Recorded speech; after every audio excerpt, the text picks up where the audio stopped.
Hi, everyone, and welcome. This is Karen Newman, and this is the Saturday Hucolo Human Colony webinar.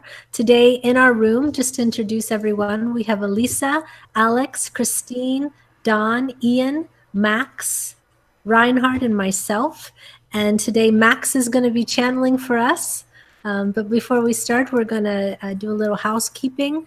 Just so you know, we have every Friday night. Go ahead, Ian. We have a Hucolo channeling class.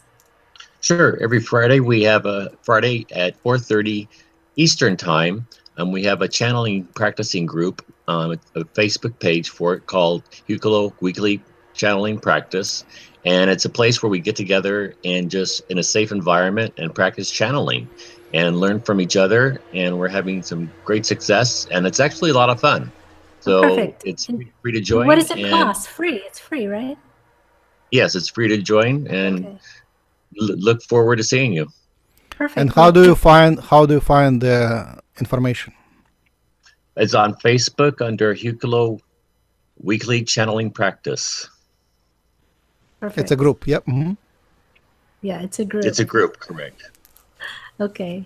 And then also, too, just to remind you that you can become a member of Human Colony and you can support us for $10 a month. That helps us keep our lights on to pay our bills and just to help support the programs that are going on at Human Colony. And you can find that on the website, hucolo.org/webinars, and you can join and become a member of Human Colony.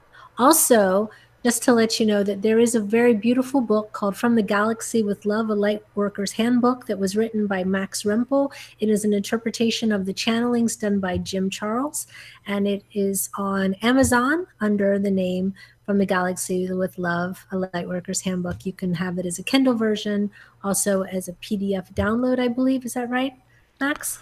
As a Kindle, as paper, and as Audible. So you can listen to it. Oh, it's Audible now. Okay, perfect. So check that out. It has gotten really, really good reviews, and we're really proud of it. So it's really the philosophy of everything that's going on behind Human Colony. And it has many transcripts in it too. Yeah. So it's half narration, half transcripts. From past channelings, correct? Yes. Yeah.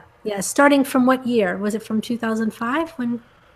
We started 2013 in October. We started the broadcasts, and the channeling started a little early in May. Channel started in May, June of 13. Yep. Okay. So for everyone that doesn't know, Max Rempel here is the co-founder of Human Colony. He founded it together with Jim. It was based on the beginning relationship between Jim and Max, where Max was Jim was Max Reiki practitioner, and they got together, and that's how actually all the channeling was born. Is that correct? Yes. Yeah, and you were a Reiki master yourself? At that time, I wasn't a master, but yes, soon after I realized, first you realize you're a healer, then you realize you can actually teach. Right. So because your background is you're a PhD in molecular biology. That's right. Yep. Yeah. I'm a lab rat working on DNA. So tell me, explain because you just did a big talk at the Tesla, what was it called? The Tesla Tech Conference in New Mexico. It's extraordinary technology. It's called Tesla Tech Extraordinary Technology Conference at Albuquerque, New Mexico, right? And it is it's going for many years, and it collects people who work on alternative things. So anything connected to Tesla. So all special energies, and free energy is big there, and special water and treatment of water and creating special live water is also big there. And there is a lot of biology and medicine as well. And there are a few PhDs talking there, and mostly there's like people who do experiments in their garage and create amazing things, extraordinary things. So I spoke there. I mean, you were your PhD, and you have presented. I heard in your bio you've done over 20 published papers, and you've been cited over 200 times, I believe. Oh, 2,000 times. Oh, yeah. I 2,000 mean, it's not unusual to be cited over 2,000 times in science, because we publish a lot of papers, and each paper contains lots of references. So we cite each other extensively. But yeah, I participated in the past in some nice works as like middle author or closer to the end author. But yes, we did schizophrenia, genomics, and genetics, and also we did gene expression regulation papers, which are heavily cited. These are two mostly cited papers. And as I said, I was a lab rat working as a postdoc for many years in different labs, and we did everything with DNA. So I was at some point I was thinking that all my mind is down there on a micro level, on the level of DNA, which is nanometers, micrometers, and I'm very disbalanced. I should balance myself by thinking about something large like stars, and actually I did that too. But for many years, all my focus of attention was in that tiny level, right? And well, you know what's I just want to interrupt you for a second. What's very interesting, there's an artist that I've seen on YouTube, because I have a friend that's an artist. Actually, 𝗪𝗘𝗕𝗓𝗓, she's a channel, and she's an artist. She's an artist, and she's very obsessed with this one artist who does everything on the microscopic level. So he took a piece of hair, he hollowed it out, and within the hair, he sculpted a gold bicycle. And the only way you can see it is through a microscope. So he's working, and his whole thing is that size is really only perception, and it's only relevant to your perspective. So from his microscopic level, there's entire worlds in, just the space of a hair, and he does these incredible things. So I would say, maybe you're not looking at the stars, but you're looking at a pretty expressive world on the DNA level. And you wonder where it makes a complete circle and closes and loops on itself. Like if you go down below, you think that maybe cells are conscious, and then DNA is conscious, then maybe atoms are conscious, maybe elementary particles are conscious, and maybe somewhere down below you find galaxies. Yeah. Why does it make you laugh? Because it's out of our perception. It's a fun concept which releases a lot of energy, gives you a lot of liberation. Well, think about like in Men in Black, in the first movie, and they show the marble, where that whole world is in the marble. Did you see Men in Black, the movie? I did, and I don't remember, but I can imagine. Yeah, very much so. The last scene is about this marble, and the marble is actually a galaxy, and within the galaxy there's stars and whole worlds and whole, and you might think you're a giant in your own world, but maybe we're really only this big, Right. On the scale. So my talk was on first time I publicly pronounced the theory. And now I have published it as a paper, self-published as a paper, and I'm submitting it to a journal to be peer-reviewed and published in an academic journal. So it's a grown-up paper, and the idea is about connecting the DNA and consciousness. For you guys, it's sort of given, right? It's absolutely obvious that your program in DNA should be connected to the consciousness, but it hasn't been before mechanistically. Nobody really built the path, mechanistic path. We call it mechanistic pathway from the vibrations in DNA to vibrations in consciousness. Stuart Hameroff did some part of that work, and many other scientists did part of the work. But for the first time, I built the chain, how mechanistically, through the molecules, through vibrations, through specific resonators, antennas, and transmitters and generators, the DNA is connected to consciousness. So that's a lot of molecular details, a lot of conjectures where nobody did the experiments, but it is possible to now. It's possible now to connect the things, and when you connect, the energy goes like the justification, the reason their future applications, implications are so big, when you realize that it's possible to now investigate that and actually learn that, the knowledge will change the world. And the key word there is the code. I pronounced the existence of the resonance code of DNA and the linkage between the resonance code of DNA and resonance code of the brain, basically saying that DNA and brain should speak on the language, on a common language. They should be able to understand each other, comprehend each other, which is kind of obvious when you pronounce it, but that hasn't been pronounced before. So that's where we are. Okay, so was your paper, and excuse me if I missed what you said, but was your paper mostly just postulating the theorem of this, or were you actually also giving examples of conducted experiments that support your mostly the hypothesis. It's a bunch of hypotheses put together, and scientists sort of habitually dislike that because they want lots of experiments and maybe a tiny hypothesis. And here was the other way around, maybe 1-2 experiments and maybe 15 hypotheses. But the main one, that the DNA and the brain talk to each other through electromagnetic code, through vibrational code, is here. And nothing has been done in that direction, almost nothing so far experimentally. But my point there in the paper and now is that with the capacity of genomics to change things, like engineer genomic things and analyze things like sequence. For people who don't know what genomics is, can you please define genomics? Right. Let me finish the sentence and I will define. Okay. So with the capacity of the genomics to analyze things and change things, it's now very easy to crack the code, understand the code, and understand how the DNA talks to the brain. Now, the genomics is basically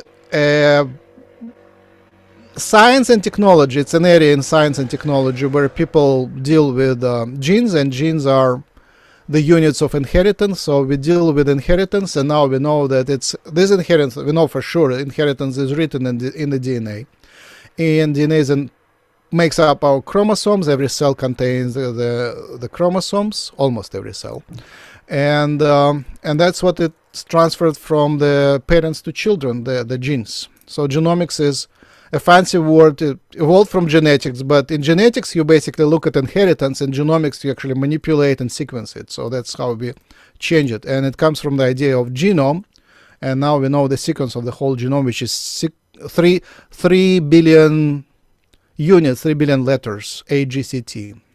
Okay. And we know it's published now for 17 years, and scientists are still clueless about the meaning of the largest part of it. And my theory, my suggestion, I mean, it's obvious, but my suggestion that there is a code, and this code is not only for the cell chemistry, it is the code vibrational for the brain. That is how we think through the DNA. It's a pretty bold statement if you speak from the science perspective. It turns everything upside down. So are you saying that there's a particular vibration that activates these codes in order, is the code different, or is it there's different codes between the different genes, or is there like sort of one master key that you're looking for? I would say it's like a library. It's even bigger than a Bible. So it's a library with a lot of text. The text defines how you look, all your inherited features, not the ones which come from the soul, but the ones which come from the parents. Right. And it's the code which helps the body to build helps the DNA to build the body, but then also to think. I claim that DNA is also heavily involved in your memory, perception, logic, thinking, all that you do. So I claim that DNA in the brain, in nerves, and maybe elsewhere is every moment thinking, talking, and participating in what we are doing in real time. Did you read that there was a current study saying that they know trauma is passed through the genes? I heard about it. Yeah, I read that and I thought, well, yeah, but probably so much more is past. Not only the trauma, but some of the other things that your your uncle was fell down a ladder or something, and so you developed this sort of unnatural fear of heights, but that could be genetically passed on because of the trauma that was suffered by an ancestor. They didn't say if it has to be a direct bloodline after the event happened. What would be very interesting is if a trauma happened to a relative and it was still passed. That would be a little bit. Yeah. So your uncle is not directly transferring any mechanical substance to you, right? So right. if there is a transmission, that would be non-material, some supernatural transmission through maybe the vibrations. Direct line. Maybe it has to be a grandfather or something like that. Maybe uncle was a bad choice, but it's still interesting, and it does speak to inheritance on a higher level. Not only being just your eyes, but also your nature. It says it in this. It says it in the mystical text that the sins of the father pass to the sons. It talks about the lineage of responsibility that people have and the things that they take on. And I can imagine, because everything's we know, and on the spiritual level we know things are multidimensional. We know that it's not just. When you say multidimensional, you're not just thinking of this as one dimension. You're multidimensional even within yourself. So you all of those things can pass on. I can imagine that would actually be true. And I think it says something in Hinduism as well, sort of to that effect. Super great questions. And the idea to look at inheritance of experience is I didn't think about that recently. Now I'm writing lots of proposals how to address things. In your paper, then, if you. But that idea, I didn't think about it. So that's a great idea. So some of that has been shown previously. It's called epigenetics, where you don't change the sequence of DNA, but you still transmit. It's called epigenetic inheritance. When you transmit some modifications of DNA on top of the sequence, you transmit to the next generation. So. Some of that has been shown. It's very, very little studied, but some of that has been shown. And when you talk about other things, clearly it goes through some spiritual, non-material transmissions, transfers. So, we are playing on the borderline where consciousness is obviously large part of it is spiritual, and it doesn't make sense to study it on a substance level. But part of it is obviously very, very grounded to the nerves and to their molecules. So we are playing on that borderline, and I believe that just by using genomic tools like sequencing and gene manipulation, we can learn the code, and by learning the code, we should be able to learn the code of the brain. And once we do that, we should be able to create technical telepathy, or it's called synthetic telepathy. So I think that's a very justifiable cause and redeeming cause for all the research which can be done in that direction. Once we get telepathic, that would change the whole thing. Yeah.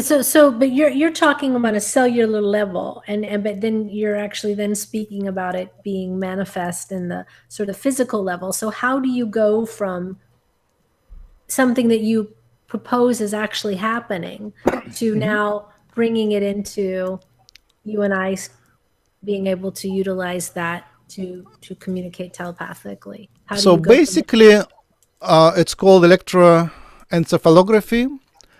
And if you put a lot of electrons on your skull, you can measure a lot of different electric oscillations. And we can recognize brain waves like alpha, beta, gamma, delta, which are signatures of states of like meditative state or active state and relaxation state, things like that. You might want to mute Ian. Okay, I'll mute him. Because he is popping up on the screen. Okay. So thank you. So that is sort of studied for many years and familiar, but beyond that, there is very little which can be deciphered from the brain. We cannot decipher Yeah. the information that comes from the brain. Do you believe that the telepathy will be electronically assisted?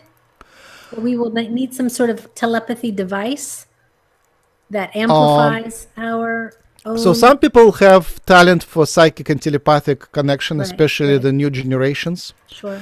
So obviously there is natural telepathy, and I'm suggesting that because this, the majority of humans are behind, how about we develop the synthetic technological telepathy, and people will catch up. And possibly once you get into the community, telepathic community, once this telepathic community is established, once you're there, maybe you can take away the crutches of technology and plug in your natural telepathy. But having the technology assisting and learning telepathy, I think would be a great boost for humanity.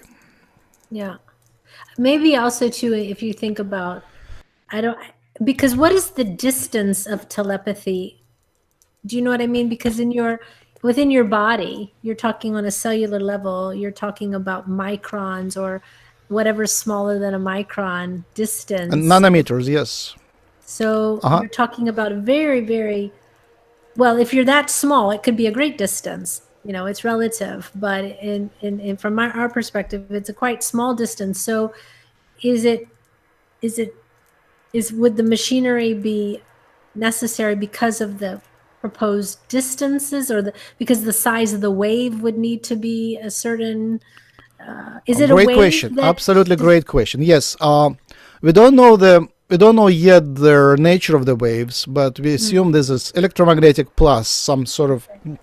I just saw waves. Subwaves, yes. But the question is, why do we need to talk about DNA in microscopic level, if the things happen on bigger level? So your cells, neurons, have bodies and axons, the branches, body and a branch. So the body contains the DNA in the nucleus. So DNA in our bodies, in our cells, is insulated from everything else in the cell. So there is a small nucleus with DNA, and neurons are pretty big, like your neuron which controls the muscles, or the sensory neurons are very long. Their body is in the spine, but their branches, axons, go all the way to your toe.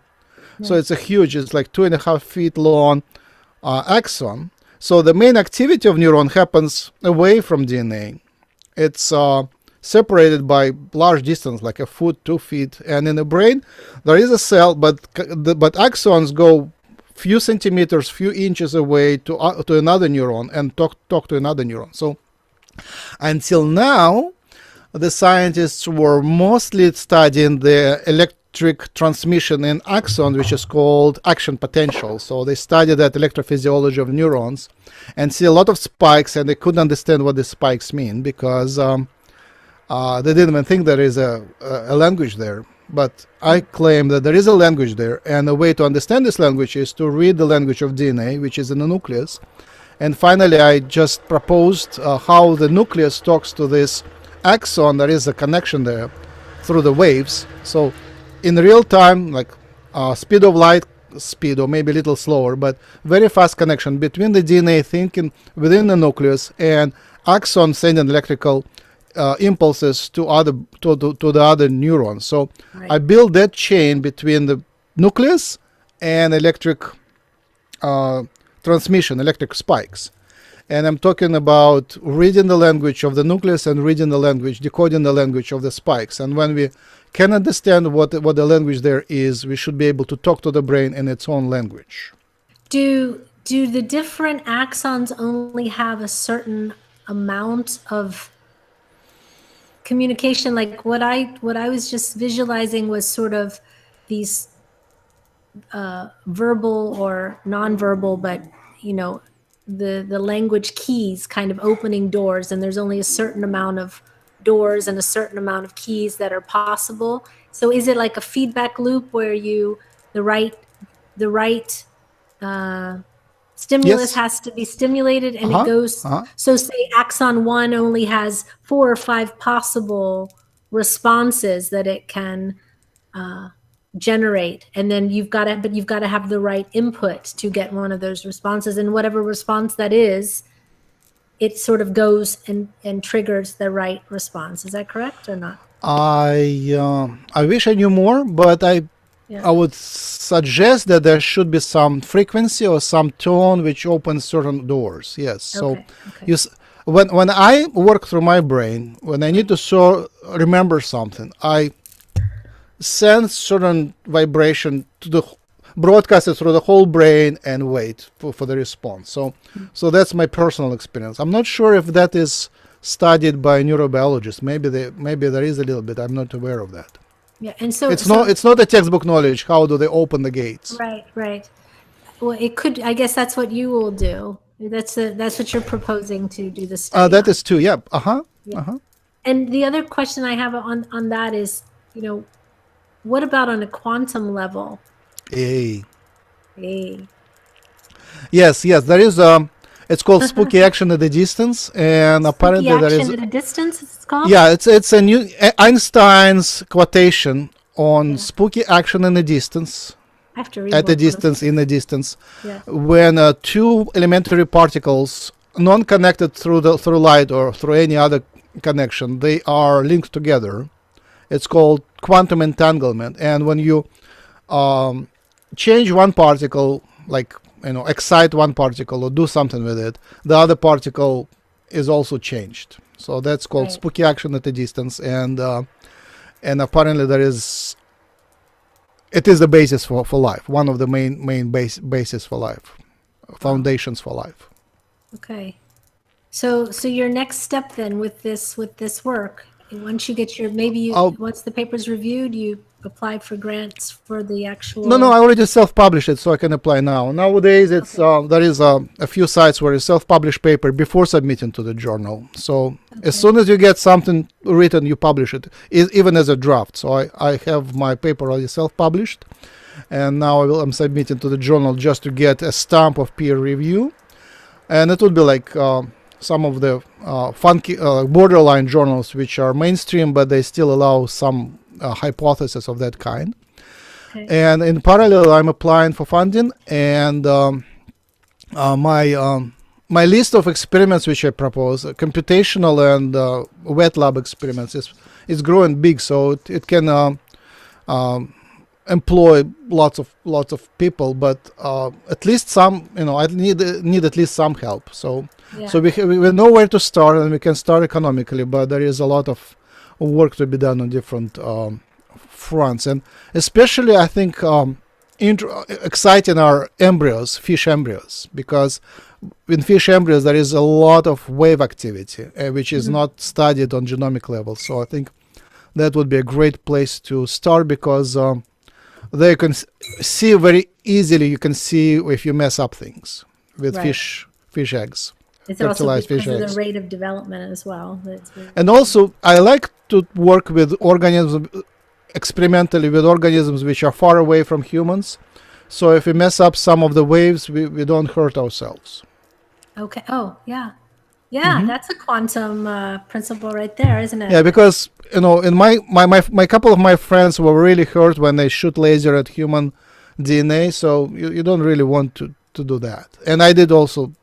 I was hurt a little bit too when I did work with my own blood. So you don't want to mess up with your own blood. You want as far as possible. Like plants and fish would be fine. But were you doing work with your own blood outside of your own body? But it's still I was working on a simple DNA extraction. And I thought that at that time HIV was kind of rising up. So and also hepatitis. I didn't want to work with anybody else's blood because my blood wouldn't be infectious for me.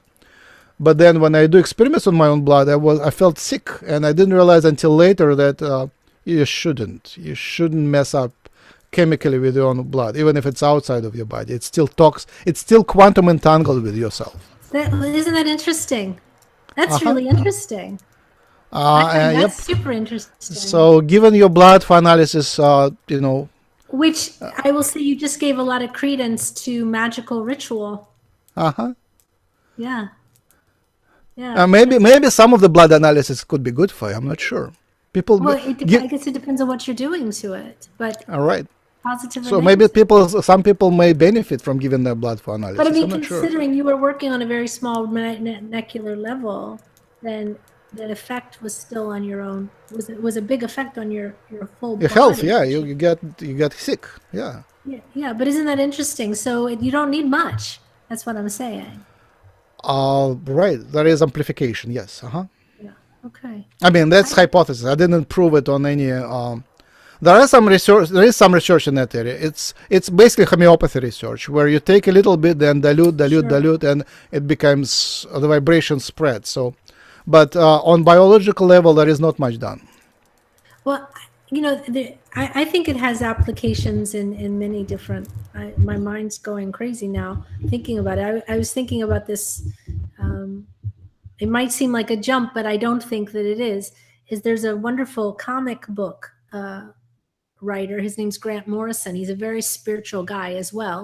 And he found that when he was writing his comics, he had one character that looked like him, was sort of based on him. And whatever he wrote for that character, it started to manifest in his life. Makes a lot of sense. And he got sick. His character got sick in the book, and he almost physically died. And he was having the same reactions of that's yeah. You have to be literal in magic. You don't want to be literate. Yeah, it should be literate in magic. In fact, but magic is a misnomer because it's energetic work, and so is what you're doing. You're energetically manipulating your own life source. Oh, you can call it alchemistry. Sure. Yeah. Yeah, very cool. Okay. It's just like a voodoo doll. Kind of. Yep. Yeah. So, does anyone have any questions? Because I've been sort of dominating this chat here. But does anyone? Yeah, we're planning the channeling session as well, and yes, I got messages from there. They knock and say, it's time for us to speak. Okay. But if you have questions on science, I'm open. Well, I wanted to give people a sort of an idea of who you are and what you do, and sort of the level that you're doing it at, because I think it's also, I think that you can show that people are spiritual from every field, and that there's room for someone who is a PhD molecular biologist to also be open to the quantum fields of spirituality and that kind of thing. So let me clarify. So I had two separate lives, as many of you do. One is mainstream and one is alternative, metaphysical. And I got a lot of suggestions from the other side through channeling and directly that it's time for you to merge those two. Yeah. And first, it is a big relief for yourself. You don't live a double life anymore, so there is a lot of release of energy just from making yourself whole again.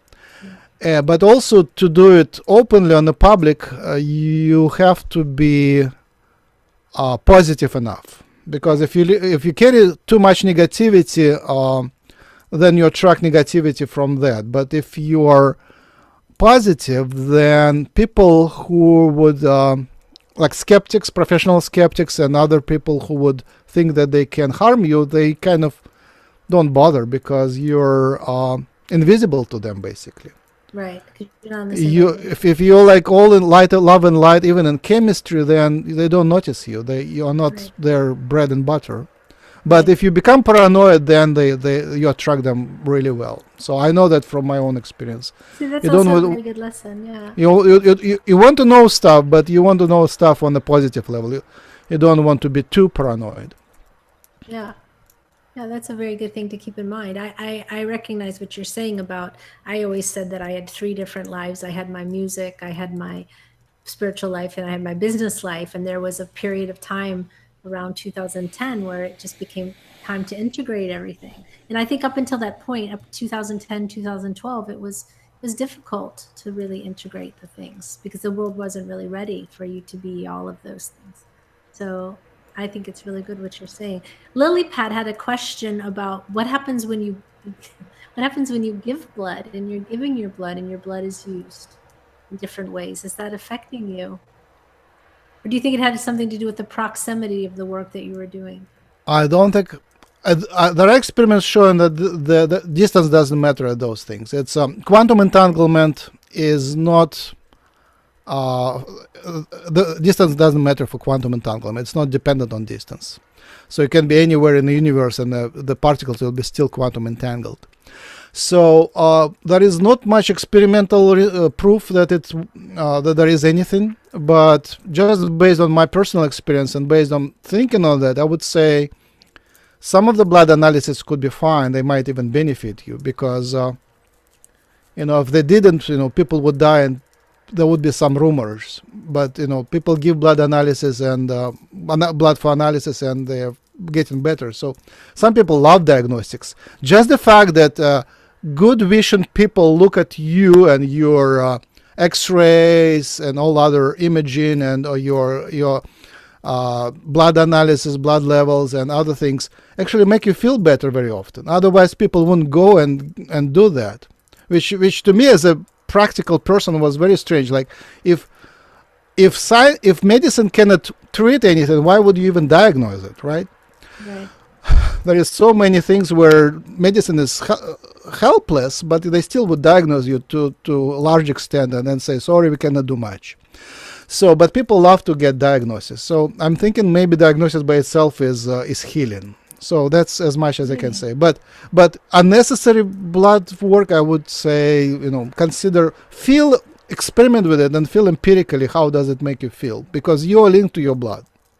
Yeah. You are linked to your blood. If you're giving blood and it's being used like in a blood bank to help someone, you can imagine that the intention that follows that blood out of your body has a healing intention for the person that it's going to, but probably also that would be residually benefiting you as well, because it's the process of the giving. I mean, it has to be also important in the result of it. I would think.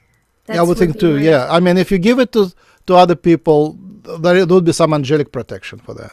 Right. Yeah, right. and also there is a time separation, and there is also, I think they remove some of your white cells from there. So, right? Say again? The hemoglobin is the red part in the white cells. Yeah, no. Hemoglobin is red in red cells. Okay. So they remove some of your white cells, and the white cells are the one which contain DNA. So I'm not sure how much DNA transfers. So your blood is processed somewhat before it's given to others. But so I cannot say it's bad. No, I don't have an opinion on that. But just for unnecessary blood work, I would say see how you feel after that. Yeah, that's an interesting thought, Lilypad. Yeah, okay. Is there any other questions, Don, or no? Do you see any? No, not at this time. Okay, any questions from the room before we go to the channeling? Thank you, Max, for sharing your... I can go now. Well, you can go.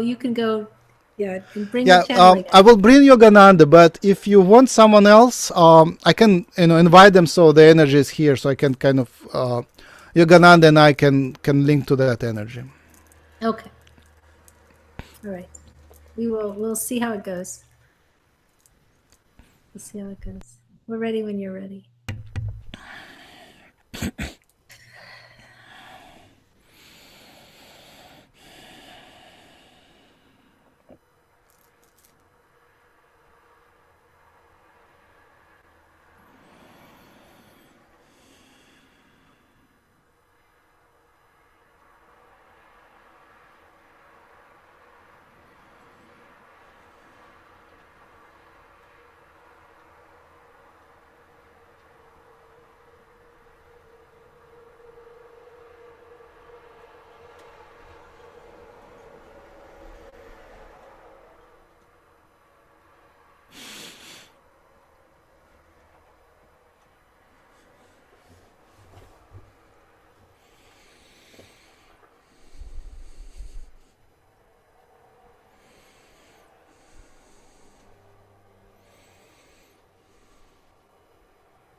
How is the sound? Sound is perfect. Hello, thank you for having me. Hello and welcome. Today we'll start from reminding you about self-love, self-sufficiency, self-love and self-sufficiency.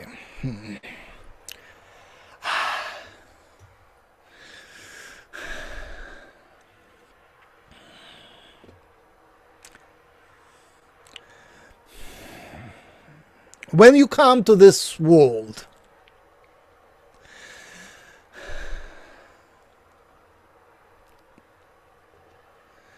when you grow up,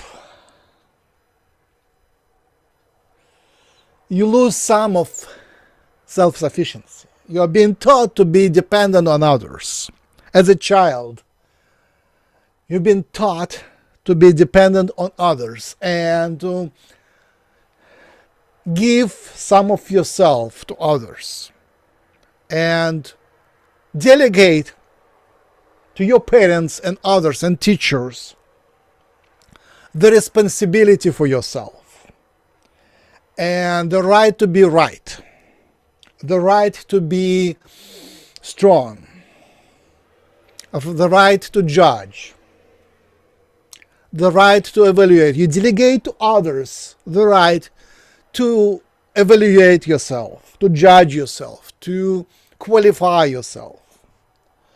You delegate to your parents and to your lovers, to your friends, the right to love yourself. And I invite you to claim that right back. That you are in charge, you are a grown-up, you are an adult, you are sovereign, and you have the right to love yourself. You have the right to make yourself happy. And you don't need anyone else's judgment upon yourself. You can comprehend things yourself. You can be independent in being happy and loving yourself. It is kind of obvious,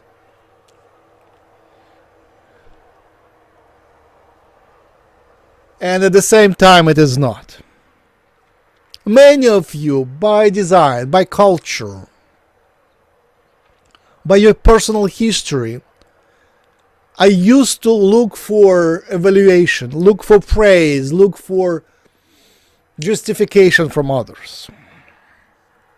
I invite you to take that right, take that wholeness, take that completeness to yourself back. Take it back. Become whole again.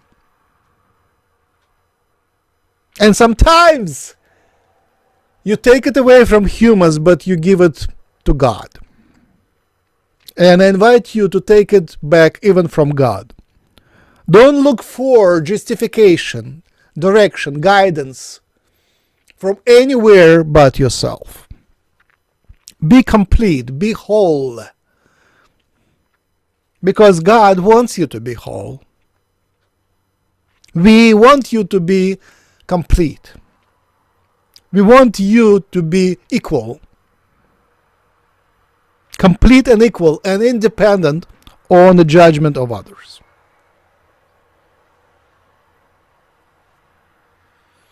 And at the same time, we invite you to play with us, to play with others, to co-create with others. Because when you're complete, you get lots of energy, you get much power in co-creation. And for co-creation, for creating things and for learning things, others are indispensable. You need us, you need your friends, you need your teachers, parents,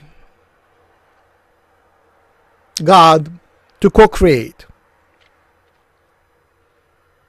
So take back your power and use it to co-create the reality. Use it to learn to play, to experience.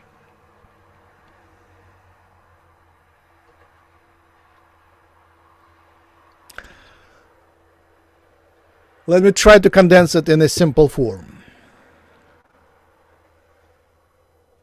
So claim your happiness, claim your love, become independent, and then embrace the world from that position.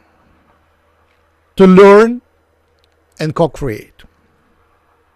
Love yourself and embrace others to learn and co-create. But don't be dependent on judgment of others. Listen and co-create, but love yourself, value yourself, appreciate yourself, cheerlead for yourself. Don't depend on others to give you guidance, even from me, even from God. Be yourself, be complete, be equal to us. Amen. Let me close this with a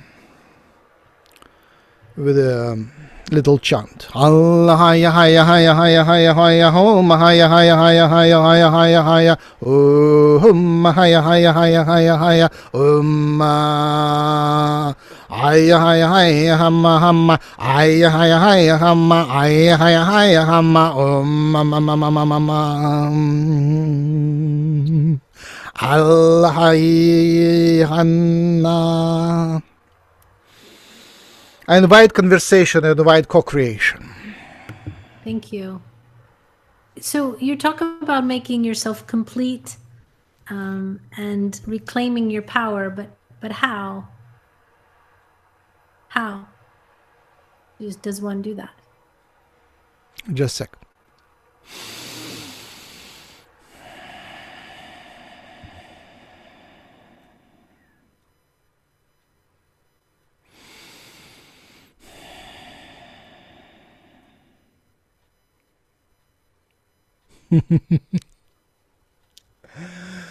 There is no complete guidance, there is no instruction.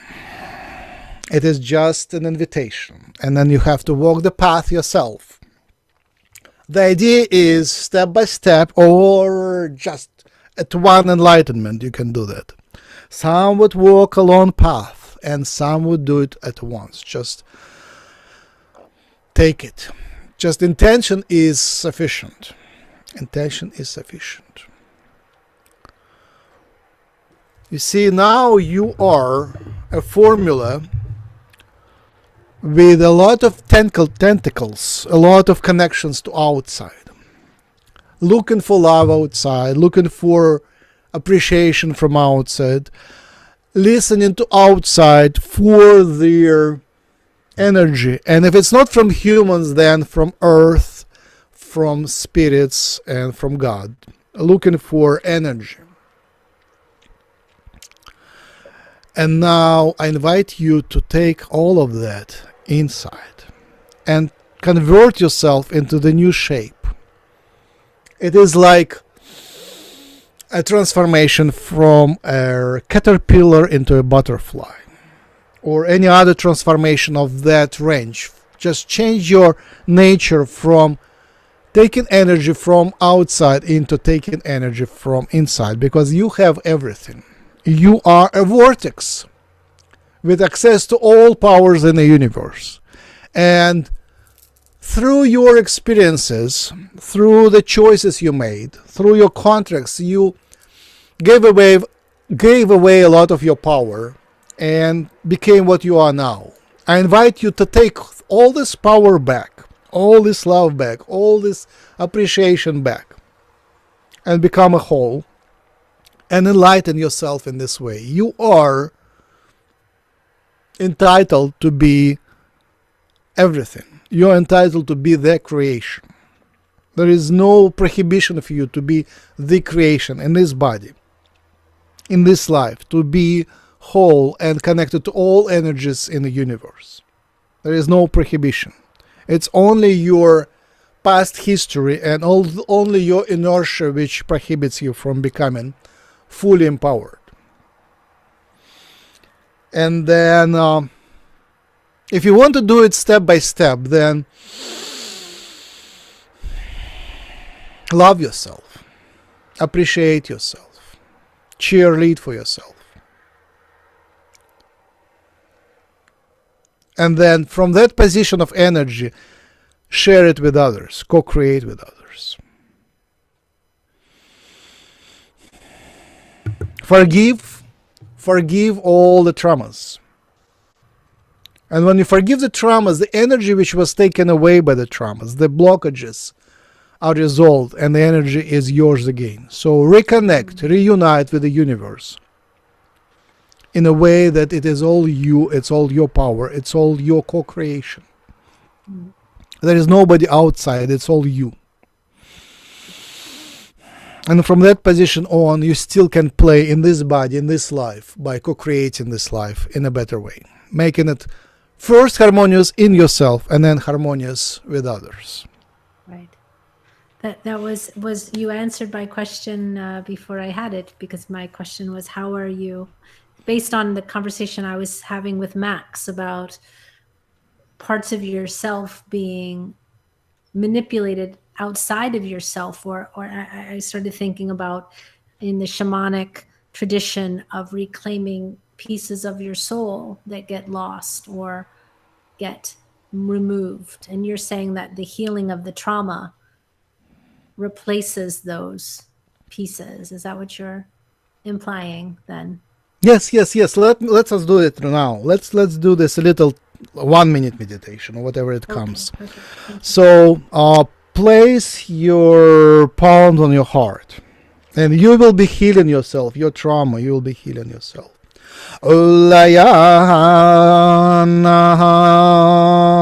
I invite you to claim your power. I am.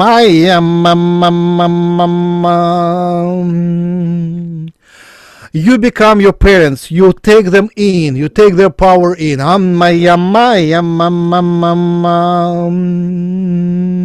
You take all the ancestral energy and make it yours.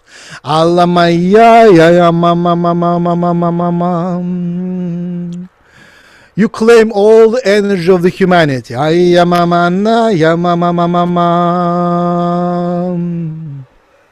You claim all the resources of the universe. And if you like, I invite you to say to yourself, I accept, I accept, I accept. And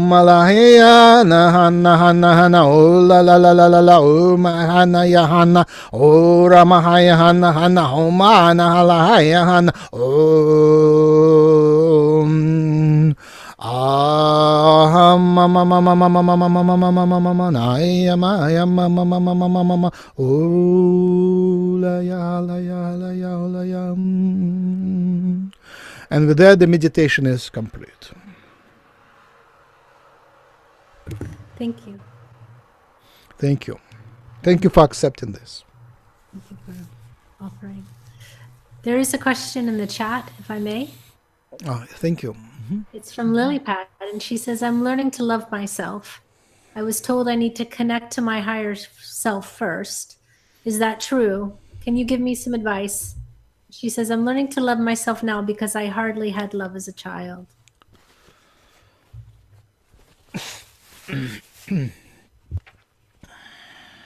I don't know if the Just give me channel a needs second. some Yeah, water give me a second. as well. Okay. Water, all right, thanks.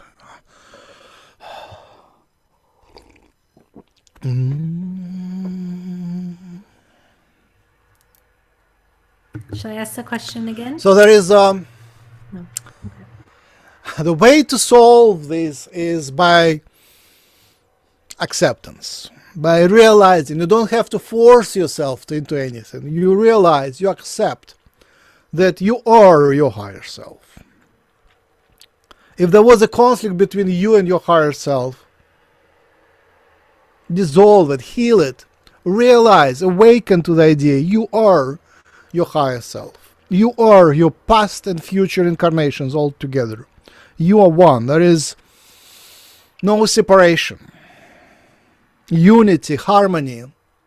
You are in unity and harmony with yourself. You are in unity, harmony with your higher self. All the traumas are separating you from yourself.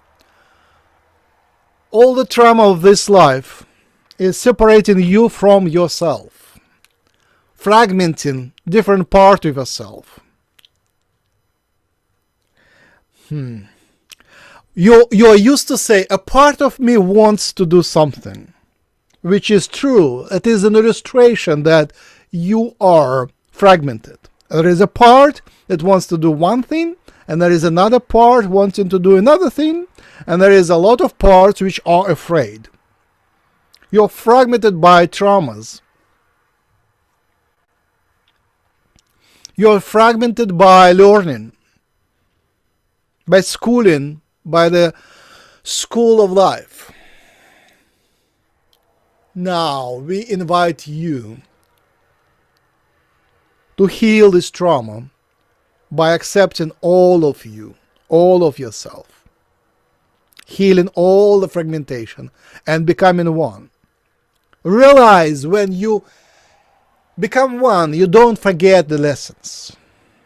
The lessons become actually bolder because the past traumas which were forgotten and hidden by shells of protection, shells of forgetfulness, will come to the surface and become again part of your memory, part of your experience. You don't unlearn by uniting. You don't unlearn by unifying. You learn by unifying. It all comes to the surface, all becomes new property of you. It's all you now. So self-love is allowing yourself to becoming whole again. Let me give again you that impulse. Hold on a second. So now let's move your hand. It is clockwise. So we bring in we invite the energy of completeness. We invite the energy of unification, just like that. Just move your hand like this and invite from above, like accepting from above, saying, I accept, I accept. We send you the energy of completeness, of unification, of wholeness, and I invite you to accept it. Alaya mahalaya homaya ya mahana maho mahana alaya mahama mahama horamaya hana o la la la ma alamaya hana alamaya hama o ma. And that is complete. Thank you. Thank you for accepting. Thank you. Ian has a question. Go ahead, Ian. When you talk about letting everything or reclaiming everything that you've let go, the judgment to other people, and you mentioned also to reclaim what you've given to God, and that kind of will rub you the wrong way. But is the concept with that God is within you and God is inside of us all? And so instead of reaching out to God, you need to go inside and reach in. And instead of saying God to an entity outside yourself, say God, the one that's inside of me. Is that how you were referring to reclaiming it to yourself, because God is within everyone? It's not an external entity. It's within everyone. Yes. Yes. Just a sec.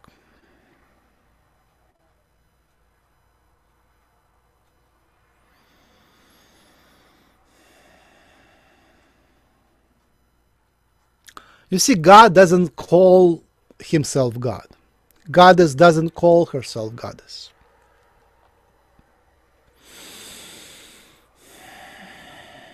It is a very human concept, very third-dimensional concept, to delegate the power over the rain, over the crops, over the health to a deity.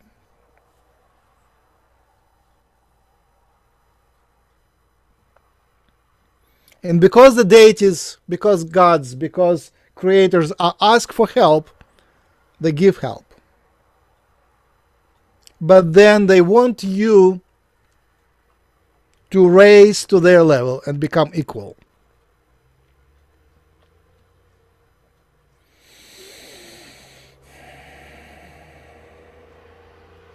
So yes,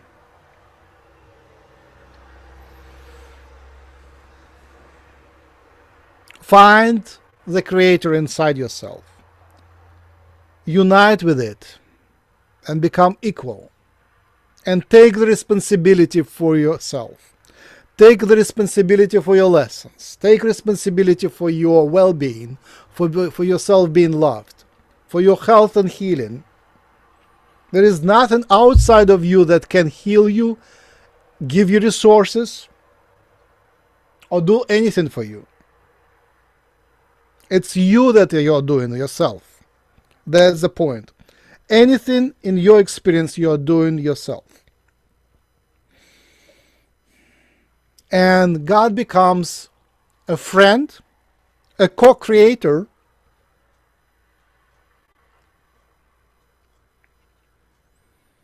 and a partner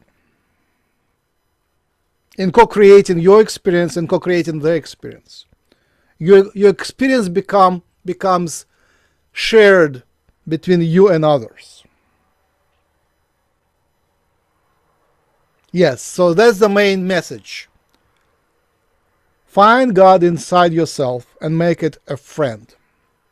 Not a giver, but a friend. Not someone to ask for, but to co-create with. Many helpers, teachers help you to find yourself, but then you do everything yourself. So their help is only experiential, but then the resources you find yourself. You create your story yourself. Allah, Allah.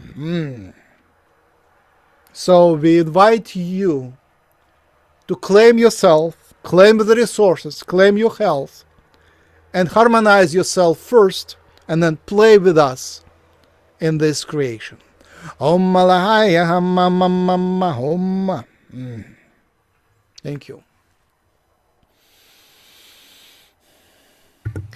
Are you, but for the people of a very simple faith who need to personify a deity, their intention, their asking, their desires are still heard and honored, because ultimately the self does know that the soul is at a certain level of understanding. It's not for us to look at another person and say, you're praying to the wrong thing, is it? Sure, yes, of course. Hold on.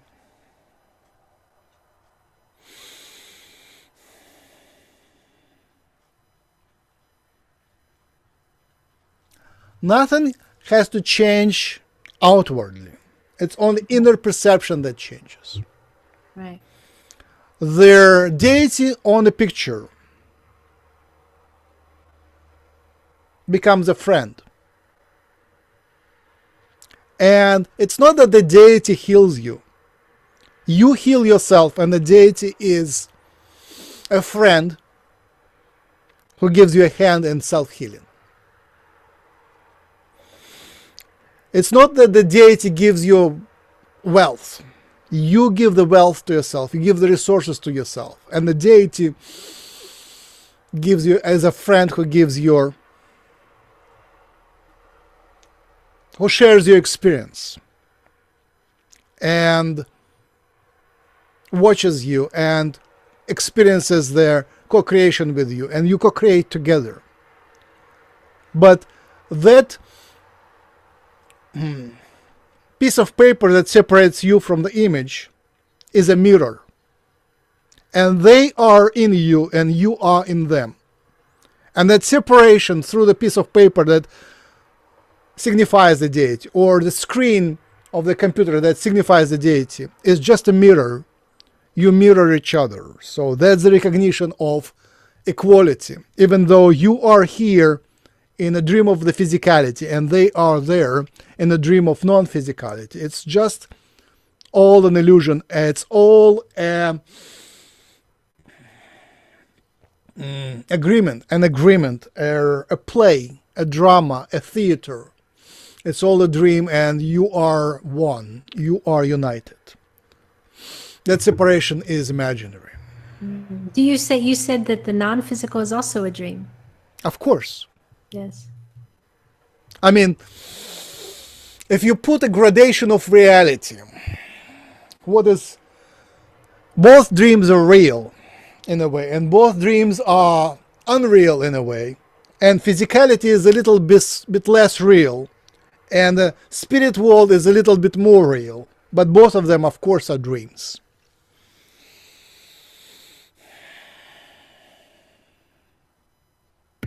Perfect answer. Is there any other questions? I don't see any in the chat, and I'm in our room. Is there any questions for anyone in the room for Yogananda?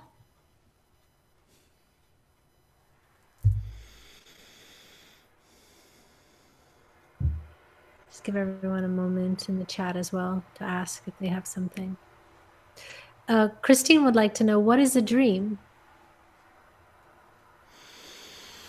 I don't know if she means in the literal sense, what is a dream, or the dream that you are referring to.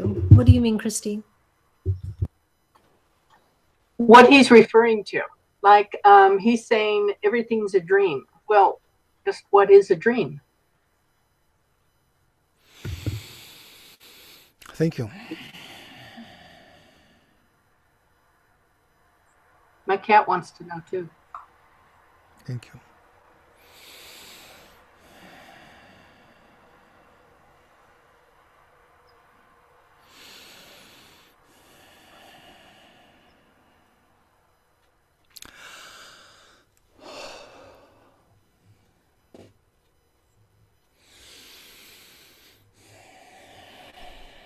Everything in the creation is dreaming, because it's all one. It's all one consciousness, which is pretending to be what it is not. And then from a certain level of complexity, from a certain level of the spirit existence, a vortex of the spirit, a vortex of life energy, a vortex of consciousness, which is you, goes into the next level of forgetfulness, which is a very strong level of forgetfulness, and dreams up this life. There is a lot of help for that, for your soul to dream up that life. A lot of help. There is much machinery involved, a lot of consciousness is involved, a lot of volunteer spirits who are working to support the separation, forgetfulness, who volunteer to create time and space, who created the laws and support the laws. A lot of labor of programming was invested in creating this game, this dream. To make you functional, to make you work well in this physical world, in this physical body, you have to go and sleep to reconnect back to your source every night. So in a way, the dream in this physical world is reconnecting back to the spirit. So there is a mirror image here. It's not exact mirror, it's more like a fractal mirror, where it's not equal, but it is symmetrical in some ways. It is fractal symmetrical. Sorry. Essentially what I'm saying is your soul is dreaming to be in a life, and your physical body in this life is dreaming and coming back to the soul in the dreams. So in this life, going to the spirit is a dream. It's very familiar process. You do it many times. and you do it habitually, and it's very natural because you're coming home there.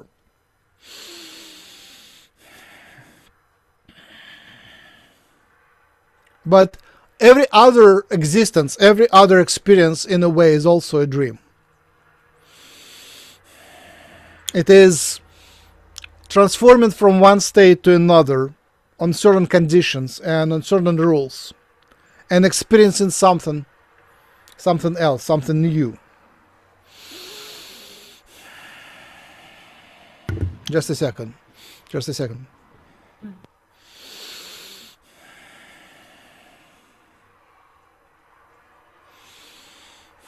Uniting with your dream is a straight path for healing, is a straight path for love. And awakening in a dream is a perfect step toward enlightenment. So in your human dreams, awaken and unite with them, be conscious in them, and do your work on enlightenment as much there as you do here. Unite with the dream and realize that the veil of forgetfulness which separates the dream and awake state here is dissolving and uniting, and the dream spills over to your awake state, and your awake state has always spilled over to your dreams. Wait a second.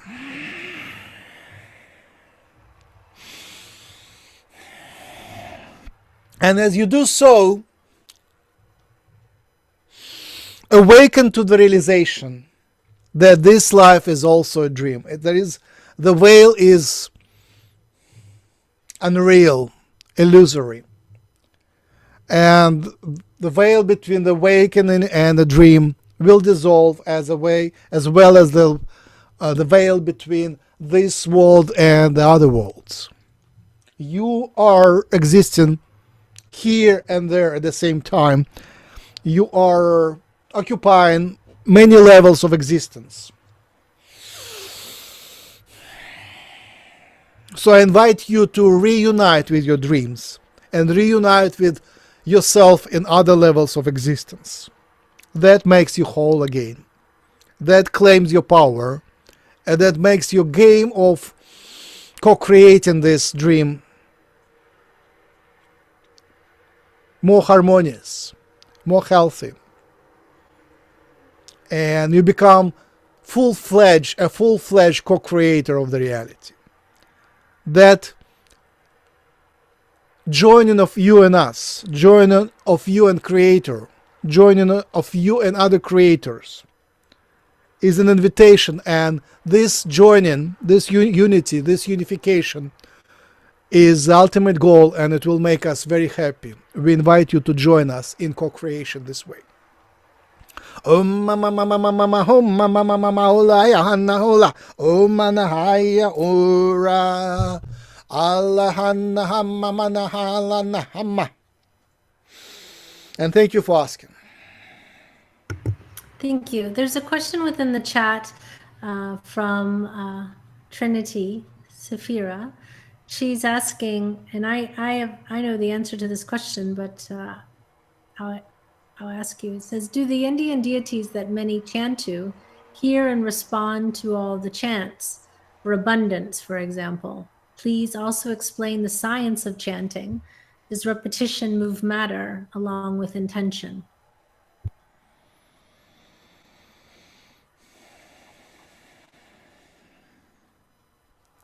Yes, just a sec.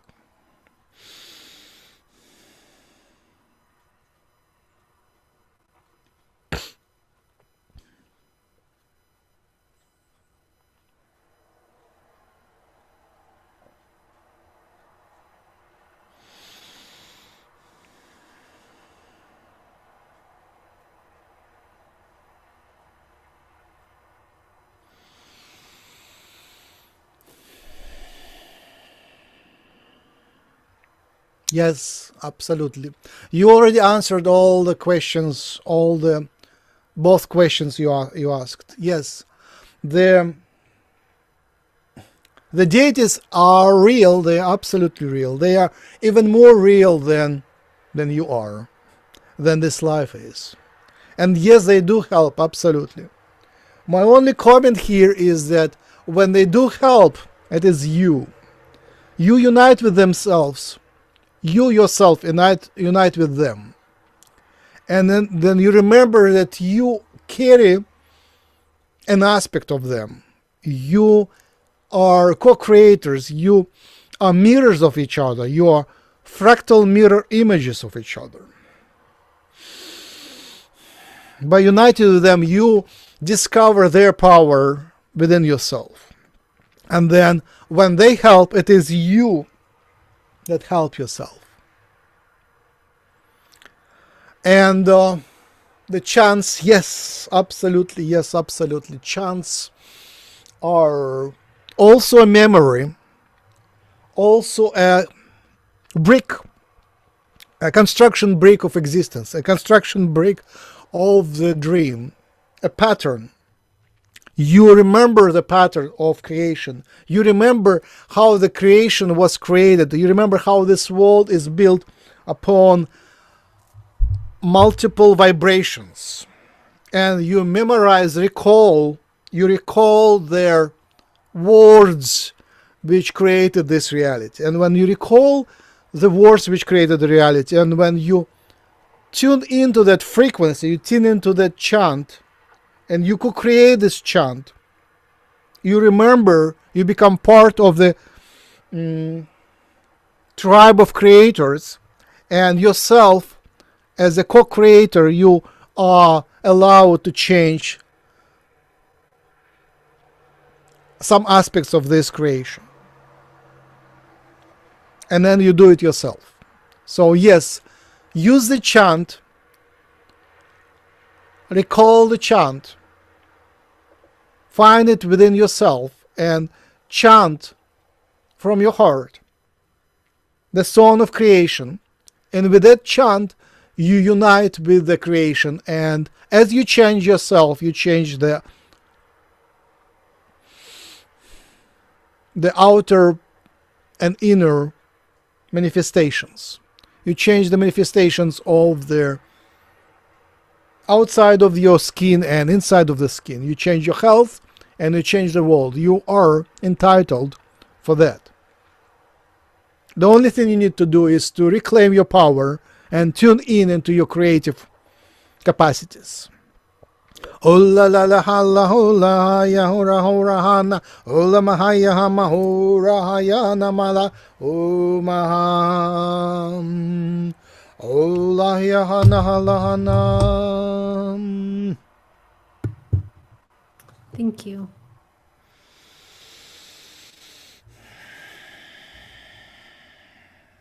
Does Max need some water? Oh, thank you.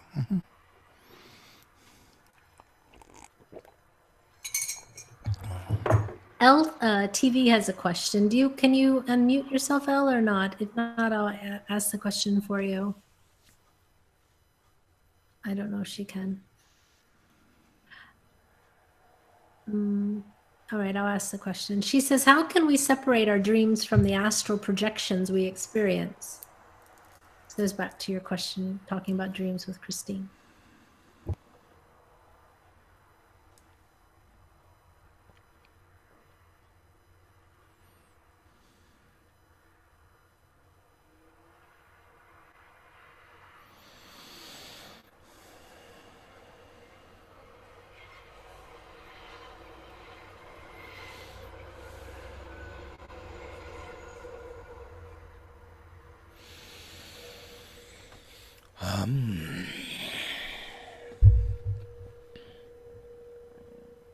I would say it's very simple.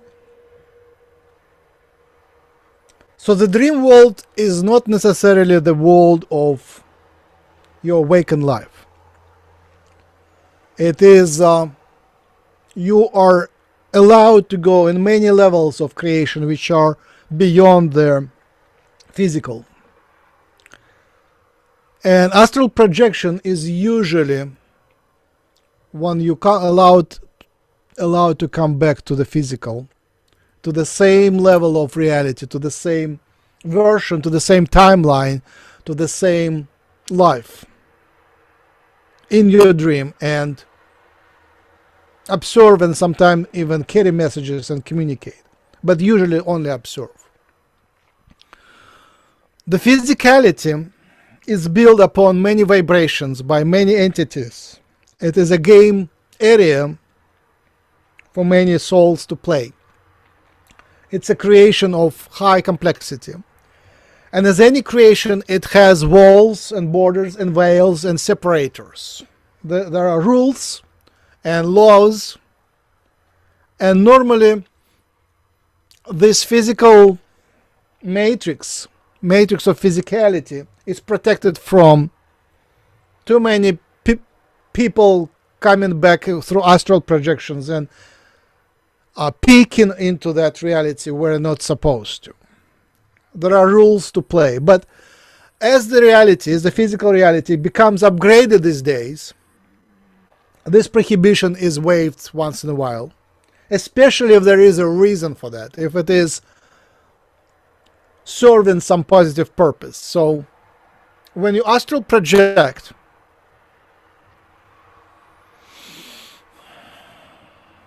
have an intention to serve and to help others, to co-create the harmony with others. So when there is an intention to serve and co-create and to improve the harmony of the world, then you are permitted to do your astral projections. As you purify yourself, as you become more united with the Creator, with other creators and with the creation, as you reclaim your unity with the creation, then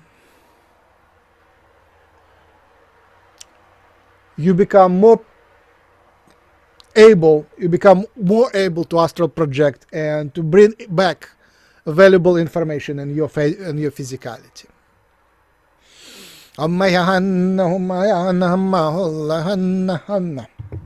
Thank you. Alyssa has a question. Lisa has a question. Go ahead, Lisa. Hello. Hello, yes. Firstly, thank you very much for joining us, and I really appreciate all your words.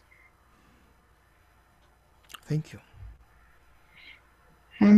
My question is about, you were talking about when we ask deities for help and that we combine our energy with theirs. And I was wondering how it's best to do that during prayer, not particularly to ask for help, but just for the joy of doing that or the experience. So would we say the deity's name out loud, or would we use a chant? I just wondered if you could give a way to do that.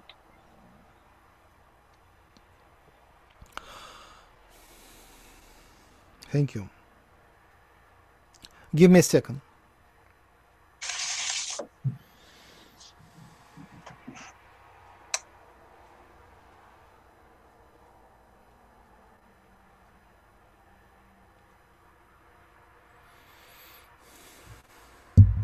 You already know all the answers. There is very little which I can add here. But since you invited, I say, for me, calling the name of the deity, calling the essence of the deity is a great joy of reunion. These are all friends, and it is much joy to unite with them, to find them within yourself, to find their vibration, their unique pattern, their unique signature. These are dear, dear friends. It's like having a party.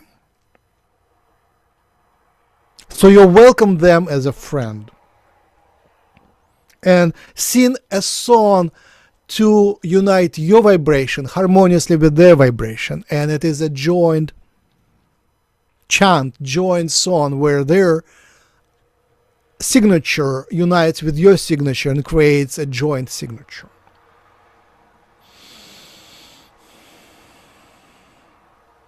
And then you thank them for being themselves. and thank them for contributing to your essence, and recognize them inside yourself, and be in joy for that unity and for that recognition.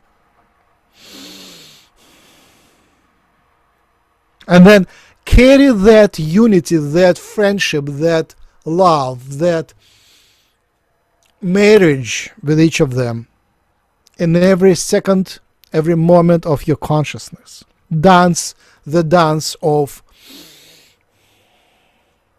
recognition and friendship.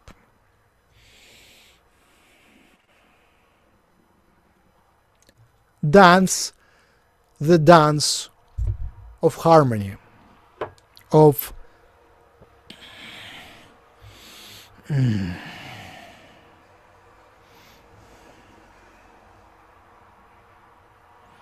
partnership, of unity, of co-creation, because that unification, that merge of your frequencies creates the new frequency, the new vortex. So you cherish that. It's like giving birth all the time.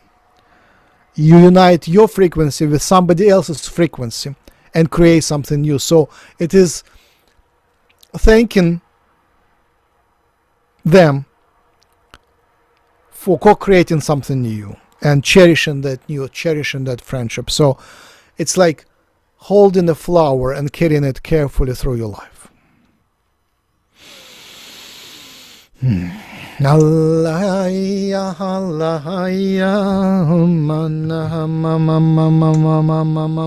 it is joyful, and also there is sadness. There is also all beautiful feelings which arise from the memories, because you remember, you recall the moments of separation, and you heal that trauma, that separation, with your sorrow and with your sadness. You heal it every moment of your life.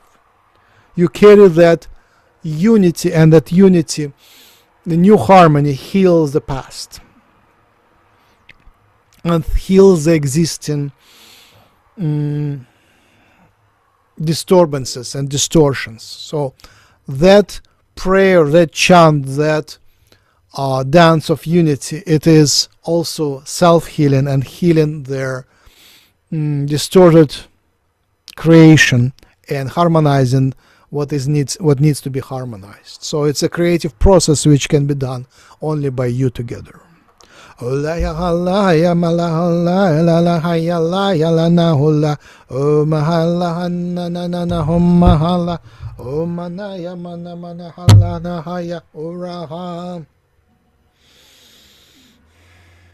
Thank you for that. Does that answer your question, Lisa?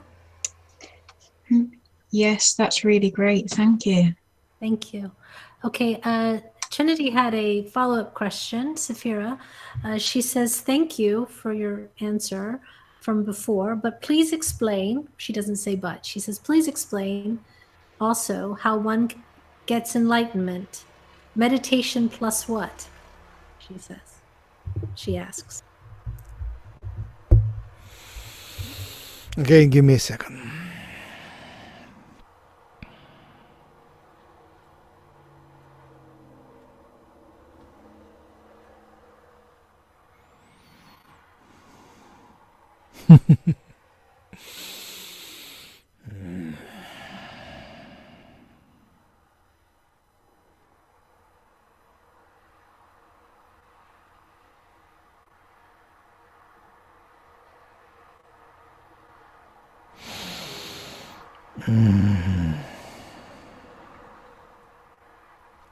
All right, a short answer is it's not meditation plus, it is meditation minus. It is meditation minus strive. Meditation minus strive. It's pure meditation and nothing else. Any second, any moment of the life, it is meditation. It is a state of bliss at any moment. And it is becoming easy. It's not some labor, not some strive. It's not any of that. It's not self-rejection. It is awakening, remembrance, recollection, realization that you are it. You are meditation. It is your normal state. You are love. It is your normal state. You are made of love. There is nothing else there. It's just awakening to that realization. There is nothing else. It is carrying that realization through any moment of experience.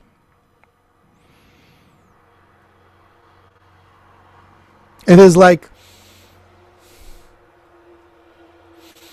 doing the hardest work and being in joy.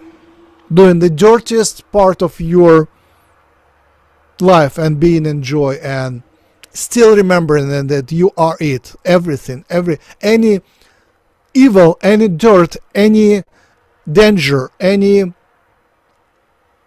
destruction is made out of love. That love is everywhere. There is nothing else here or anywhere. It is love, love, love, love, love. So being in love, being in bliss, being in joy all the time.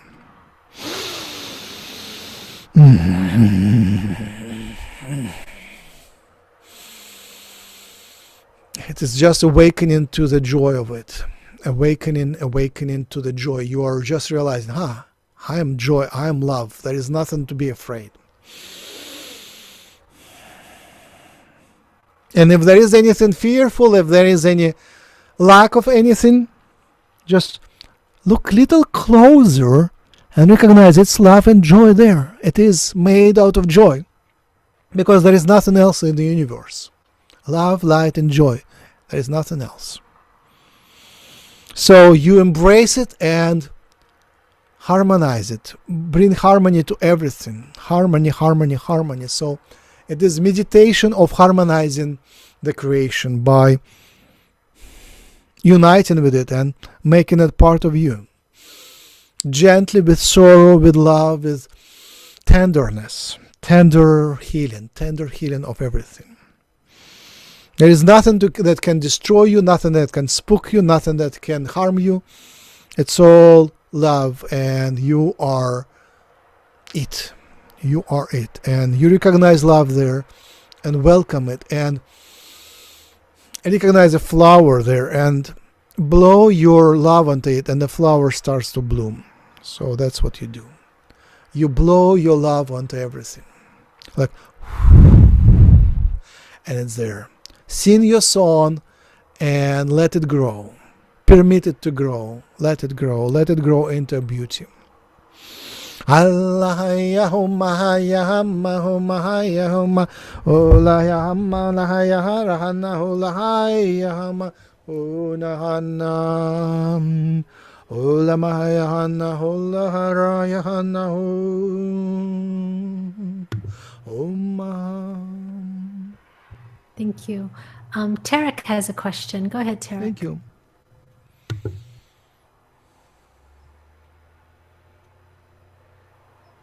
Hello, greeting for all.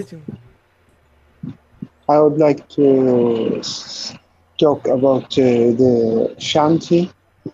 I feel I do chanting with meditations, and I feel like there is a gears, so I can connect this gears, big gears, and this gears, for me, it's like the universe and how to connect the universe. So how is that with the chanting? Chant. Thank you. Thank you. Give me a second.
It's all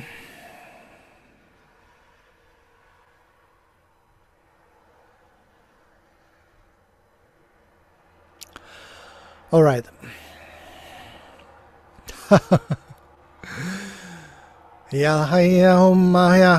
So, your image of gears bring up the idea of the clock and metal gears, which are metal rings with the teeth on them, right?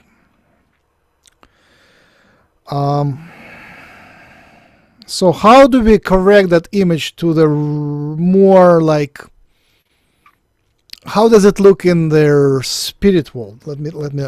It's not metal, it's not teeth, but it's, I would say, if you flatten a spiral, like a DNA spiral or some other spiral, like flatten a vortex, it's certain,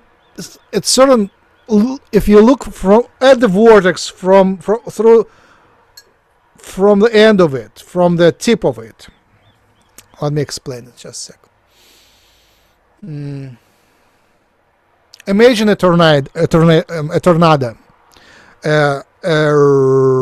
a spiral which goes into, focuses into a point. So it's a helix, a spiral focusing into a point. If you look from that point,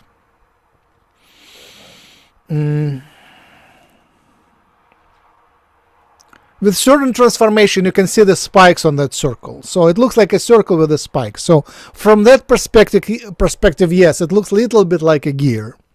Not exactly though. It's more like a spiral. So, but in other ways, it is, yes, it is a circle.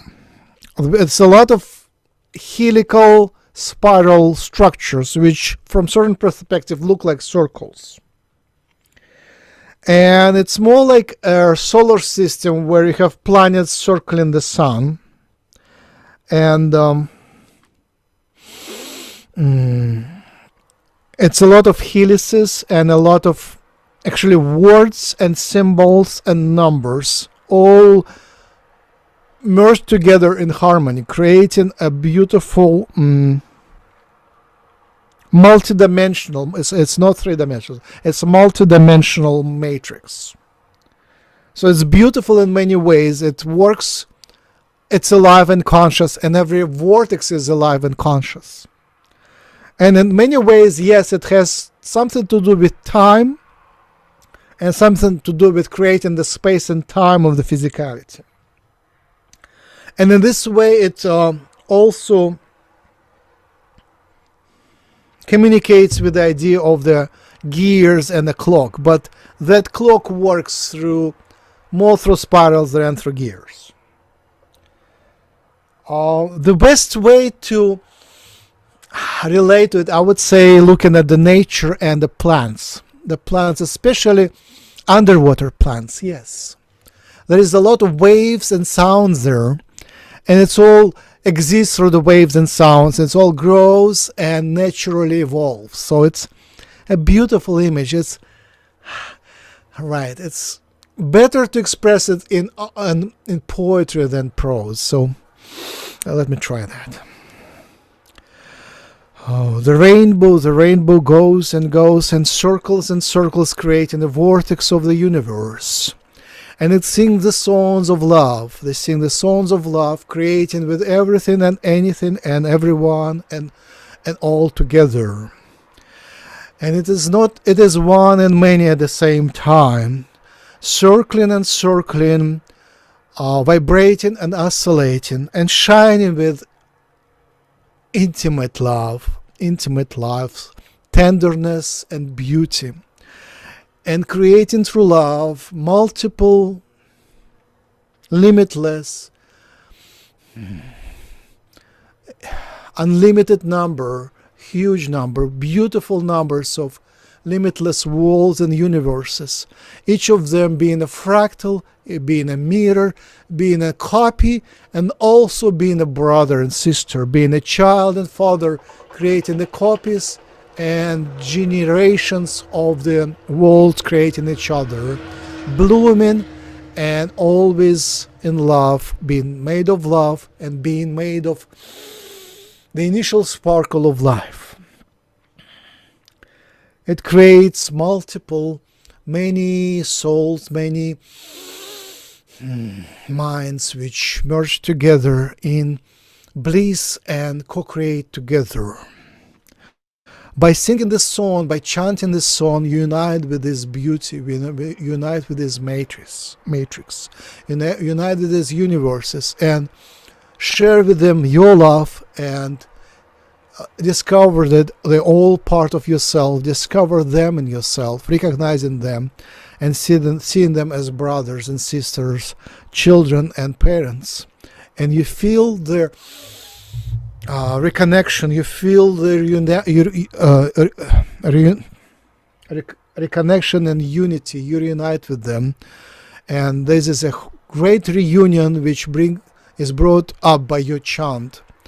And you recognize that, and we invite you to chant with us. As you chant, we chant together, and we reunite with you, and we are happy to see you among us.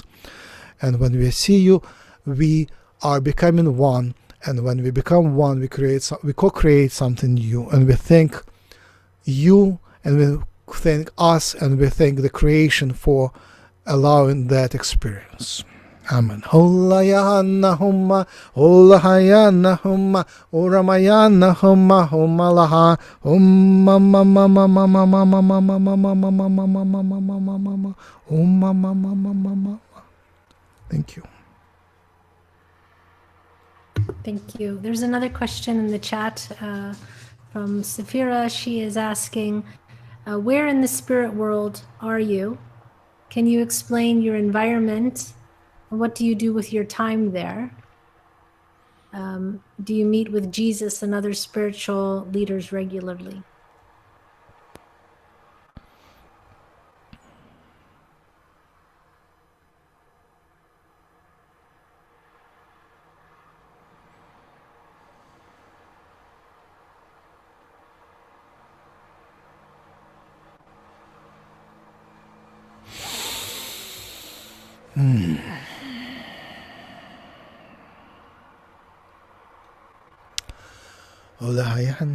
The direct answer to that question is not coming through, but I don't want to leave you empty. So let me say that I am with you now. I am with you now. I am embracing you. I am hugging you. I am in your heart. And as you mentioned Jesus, Jesus also is here. In that moment, we are here. And that moment is everything. We are with you. We are with every one of you here. It is our moment of unity with you. And we invite you to call upon us at any moment. And we will reunite with you, and you will discover that we are inside you. We are part of you. You are being co-created with a thread of me and Jesus in your essence.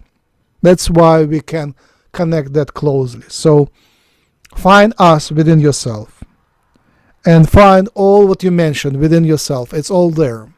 You have been part of us, and as a part of us, you're part of what we are and what we do. We are a single experience, and we are grateful for being that.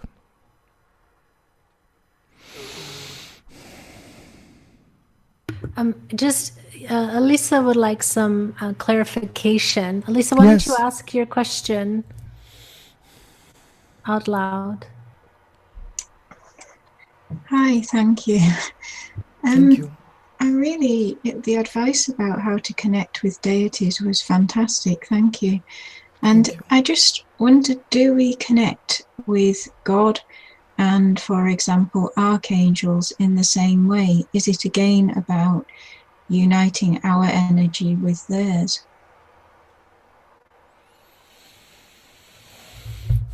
Give me a second.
Yes, they send you much limitless love.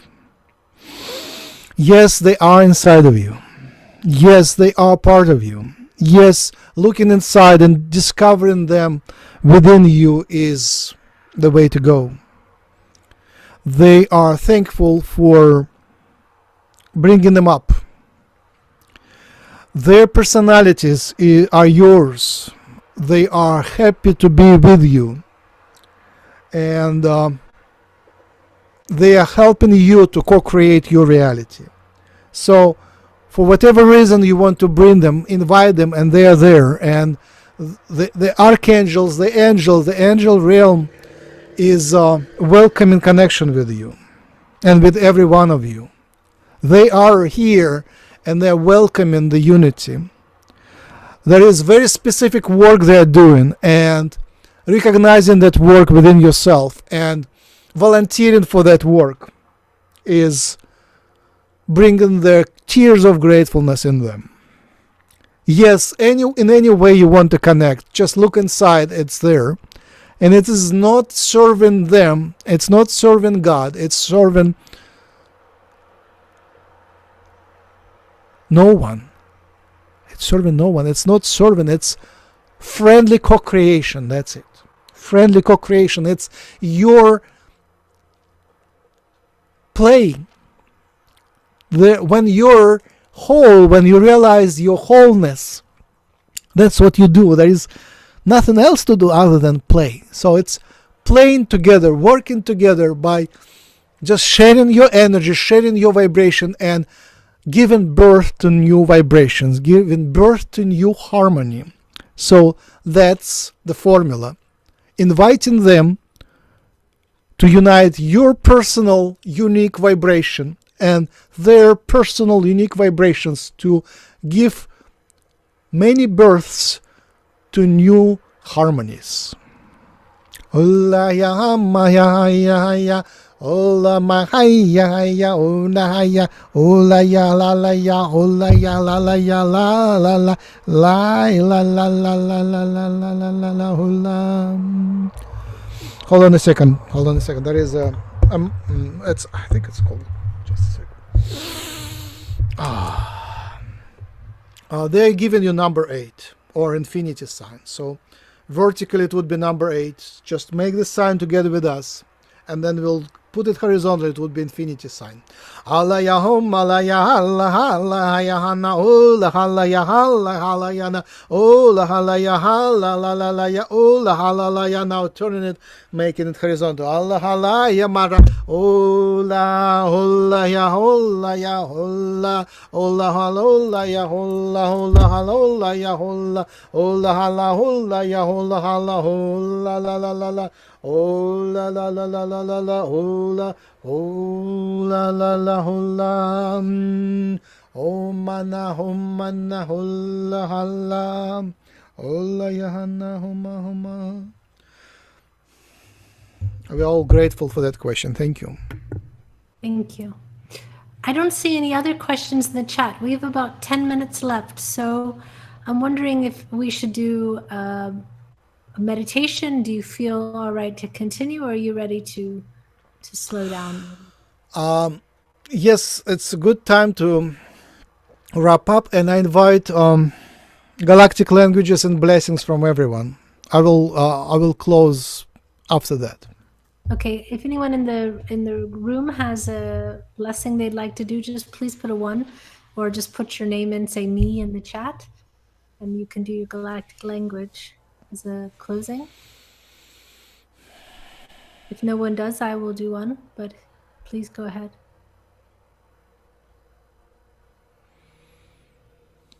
All right.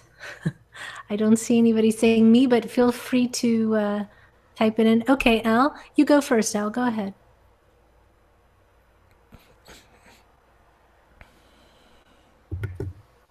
I have a little bit of noise, I'm sorry, but it will be over soon.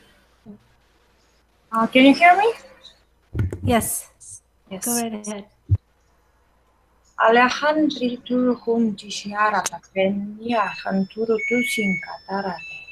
Dimanda karena kuruia shantare bandi hichonto rokutu simandara in chiara mia compagnia shandara kehinda chia lohoro ina mera honda via pura in. Thank you. Thank you. And I'll go ahead and go. Did you want to give an interpretation or no? Not this time. Okay. All right. Hariara kosanti mashaliara sa mikariamala ti shambara dariara sand koreamala kikapa fala casa shiamando riamerasi tikaria lariara santa shokoma niashalia sitaro na mandala yaka apachu maliara si mantikalar di fariamala ni shandia ti fariapaka ti shalia santi.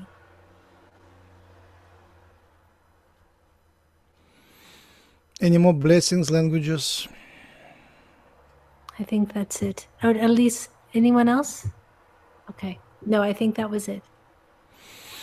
Let's do a closing meditation. Put your palm on your heart.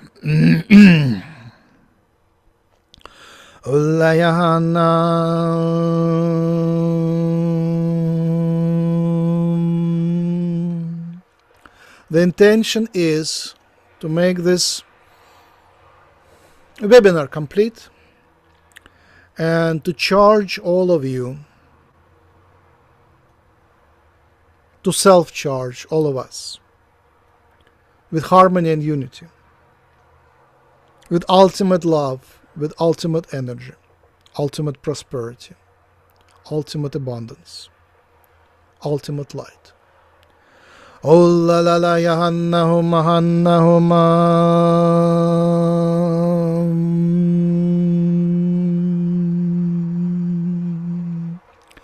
Find this tone of the universe, find this tone of creation inside yourself, and tune into it, welcome it, bring yourself closer to it, find itself, find it within yourself and bring it up.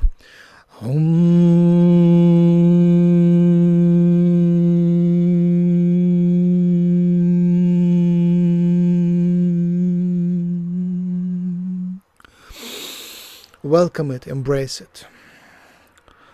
Let it feel yourself, let it feel your body with love and light, with ultimate love, ultimate light.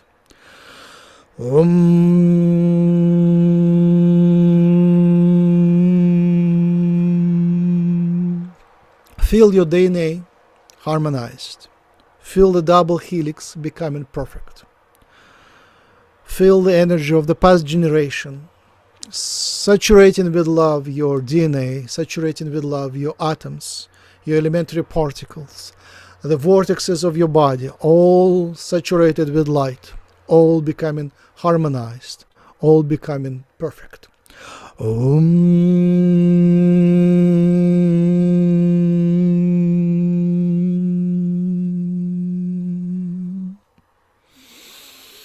Allow yourself to become complete, to become perfect, to become the manifestation of ultimate light and become manifestation of your own personal unique vibration signature. Perfect vibration signature of yourself.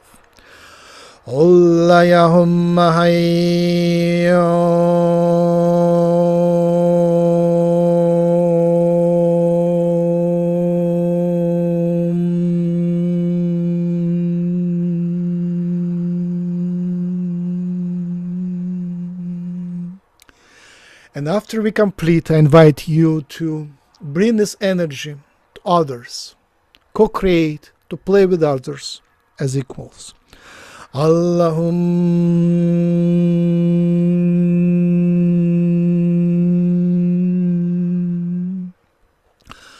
with the final tone, we complete this webinar and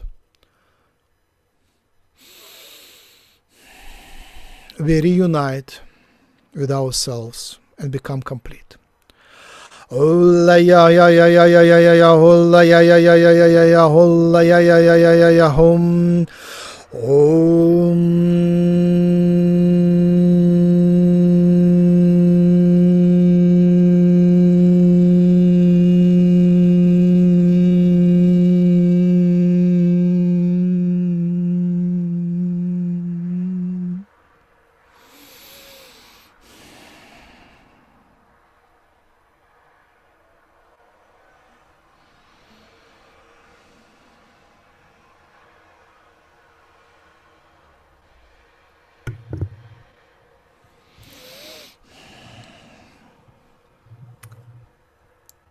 Thank you very much, Max and Yogananda, for the beautiful session. It was absolutely beautiful. Just want to thank you. And we're on such a peaceful, calm note. I don't want to raise the energy too much. I want everyone to be able to stay in their very peaceful state. So just as a reminder, this has been the Human Colony Hucolo webinar. It is next week. We will have Jonathan C. Martin. And if you're not a subscriber, please click the button below and join us so you can get all of our upcoming webinars. If you're interested in learning to channel, we have a free channeling workshop that's every Friday night led by Ian, and it's the Hucolo Practice Channeling Group. You can find it on Facebook. And also we have a beautiful book on Amazon called From the Galaxy with Love, a Lightworkers Handbook. So you can check it out there. It's on Amazon.com. So for everyone else, and if you're interested in becoming a member of Human Colony, you can do so by going to hucolo.org/webinars. And if you'd be interested in supporting Human Colony for $10 a month, it helps us pay our expenses that we have and keep us running. So for all the people that contribute, thank you very much. To all the people in the room, thank you. To all the people in the YouTube, thank you, and much love to you. Namaste, and we will see you next week. Namaste.